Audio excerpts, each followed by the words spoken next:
It has been a history-making day. One president leaves office, albeit with controversy as he goes out the door.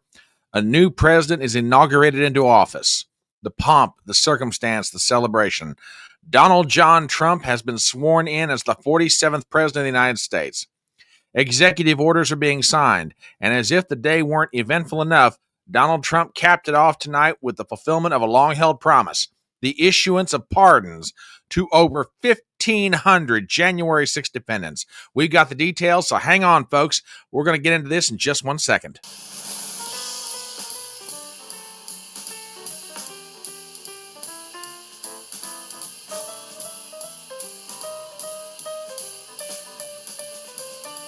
My name is Brian Trippett. I am your front porch conservative. Step on up to my electronic front porch and let's talk.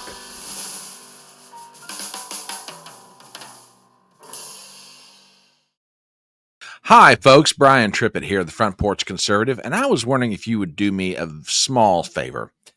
I have two different channels. One of them is on YouTube, which you can find at a place called Talkin' on the Front Porch. The other one is over at Rumble, where you can find me at the Front Porch Conservative. Would you do me a favor? If you're not a subscriber to my channel, please go ahead and subscribe. Also, give a thumbs up to any video you find, leave some comments in the video, share the link around with your friends. We are a going little concern, and we'd like to be a going big concern. As a matter of fact, when it comes to the YouTube channel, we just now crossed over 1,000 subscribers, and we want it to get bigger all the time. So please, subscribe, hit the thumbs up, leave some comments, share the link with your friends, and in the meanwhile, thank you for everything you're doing to help my channel. And with that, on to the video. As I said at the beginning of my video, today has been a day for the ages, for the record books, for history. And that would be enough. But Donald Trump, being the man of action that he is, did not stop there. Reports are coming out that Trump has signed or will sign by the time this day is over 200 different executive orders. But even that would be enough, but not for Trump. Tonight, he fulfilled a promise that he made a long time ago with regard to the defendants and those held in prison because of the events that happened on January 6th. So let's go to the records, see what's going on, and I'll give you my take on the whole thing. We will go to thehill.com for the following. Headline: Trump pardons nearly all January 6 rioters on the first day of his presidency. Article by Ella Lee. We have the following. Dateline, Washington, D.C. President Trump pardoned nearly all January 6 defendants on Monday, making good on a long-standing campaign promise just hours into his second presidency. He briefly said Monday night that he granted roughly 1,500 full, complete, and unconditional pardons for rioters charged in connection with January 6, 2021, the Capitol attack. There have been 1,583 total defendants charged. Quote, "What they've done to these people is outrageous," Trump said while signing various orders from the Oval Office. The pardons clear the way for potentially hundreds of supporters to be released from prison in the coming days, some of whom were sentenced to years in prison for violently attacking law enforcement that day. They came just hours after former President Biden, in the 11th hour of his presidency, issued presumptive pardons for members and staff of the House January 6th Select Committee, which investigated the riot. Trump also commuted the sentences of Proud Boys and Oath Keeper members who were charged with plotting to forcibly halt the peaceful transfer of power in 2020 to time served. However, former Proud Boys National Chair Enrique Tarrio, who is serving a 22-year prison term, the longest handed down in connection with the attack, received a pardon. An attorney for Tarrio told thehill.com that he's being, quote, processed out of prison, suggesting his release could be imminent. Stuart Rhodes, the founder of the Oath Keepers, who is serving an 18-year prison term, is among those whose sentences were commuted to time served. It's not immediately clear whether defendants such as Rhodes and ex-Proud Boys National Chairman Enrique Tarrio, who were convicted of plotting to forcibly halt the peaceful transfer of power in 2020 but did not engage in physical violence, could also see relief under the sweeping order. Both convicted of sedition, Rhodes is serving an 18-year prison sentence, and Tarrio is serving a 22-year term, the longest handed down in connection with the attack.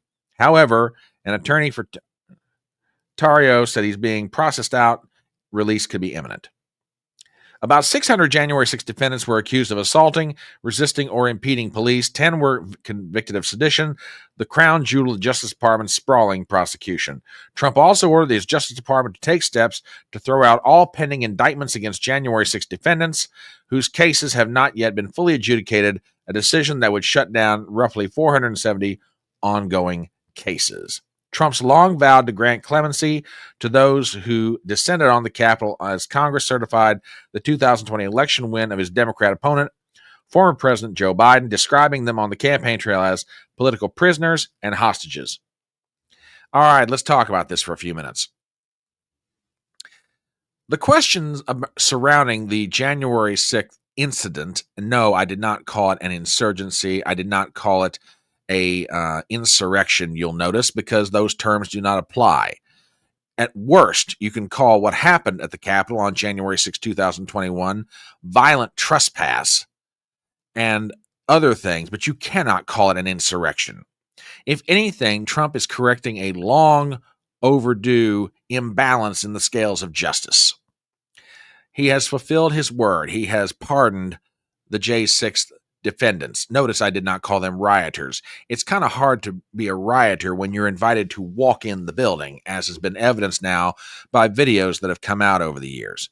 But I don't necessarily want to relitigate all the events around January 6th, although I still think some investigation should be done into what actually happened and who was actually involved. And no, I don't mean another investigation by a whitewash select January 6th committee handpicked by Democrats and institutionalists. But at any rate, Trump has fulfilled his word.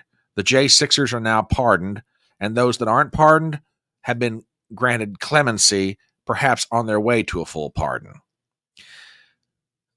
The long national nightmare is over. That's what Gerald Ford said at the end of the Nixon administration.